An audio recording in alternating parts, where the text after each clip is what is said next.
Okay, kabayan, nagbabalik po ang inyong lingkod, ka Jerry Geronimo. Ano po, sa ating palatuntunang ating alamin sa araw na ito. At patutunguhan po natin dito itong mga kahilingan ng ilang po nating mga kaibigan.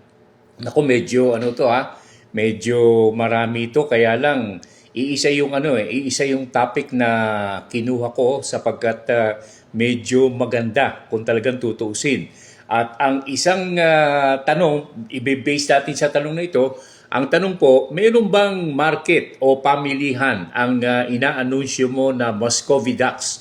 Yung pong mga bibe o pato na tinatawag po natin sa Tagalog, ano po? At sa Kabisayan at Mindanao, pato po yan. Okay, kung talagang tutuusin, may mga hanap buhay, negosyo na pwede pong manggaling dyan sa nasabing alagain, kabayan. At ito po ay napatunayan na po natin. Well, as far as I'm concerned, ang ating programa, kabayan, ay nakakuha po ng mga Muscovidax. At marami pong itlog ang na-produce nito at nakapag-produce po tayo, unang-unang ginawa namin, itlog na maalat, kabayan. Madali pong gawin ang itlog na maalat, kabayan ko. At ito po ay sa pamamagitan lamang ng paghahalo po ng putik, kung wala kayong makuhang putik po na nanggagaling sa mga anthill o yung po mga bahay ng langgam at bahay po ng yung mga insekto na nandiyan sa ating kabukiran, baka pwede kayong makakuha po ng clay type of soil na iyon po ay babasain po ninyo pagkatapos tamang-tamang basa na hindi po naman maglalawa, kundi ito po ay magbubuo po ng malambot na putik, kabayan ko. At ang gagawin po ninyo, lagyan po ninyo ng katumbas na asin. Bahala po kayo, pantay po ninyo ang dami po ng putik doon sa dami po ng asin.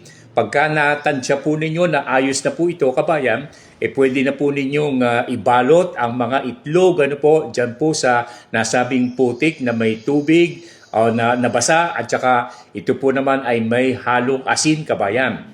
Ito po ay ilalagay po ninyo sa mga tray at sa loob po ng isang buwan, pwedeng silipin po ninyo, tignan po ninyo at pagkatapos siguro patagalin pa po ninyo ng konti. Habang tumatagal po ito, kabayan, ay lalong gumaganda ang itlog na maalat na inyong ipoproduce. Okay, isa lamang yan, kabayan.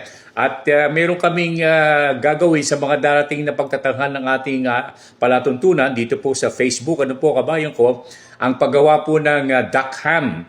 Hahanapin ko yung yung kanyang recipe, kabayan, at tatalakayin po natin dito. Patutungo tayo sa livelihood, dito po sa meat processing sa ating programa sapagkat yan po ay karga ng ating palatuntunang ating alamin sa simulat sa pool, kabayan.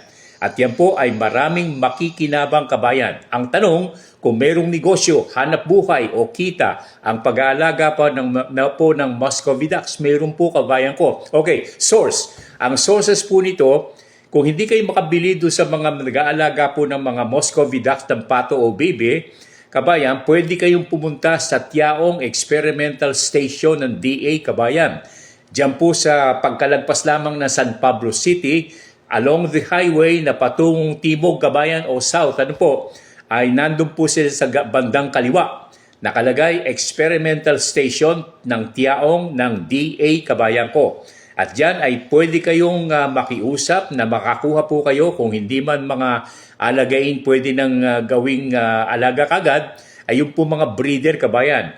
Sila po ay tumutulong sa mga kababayan po nating nangangailangan po ng nasabing alagain, kabayan. Okay, pansamantala po, yan po ay bahagi po ng ating pagbibigay tulong, pagbibigay ideya sa mga negosyo, hanap buhay, kita sa ating mga kaibigan dito po sa ating alamin sa Facebook, kabayan ko. Subaybayan po ninyo ang inyong lingkod, ka Jerry Geronimo. Mabuhay po kayong lahat, kabayan.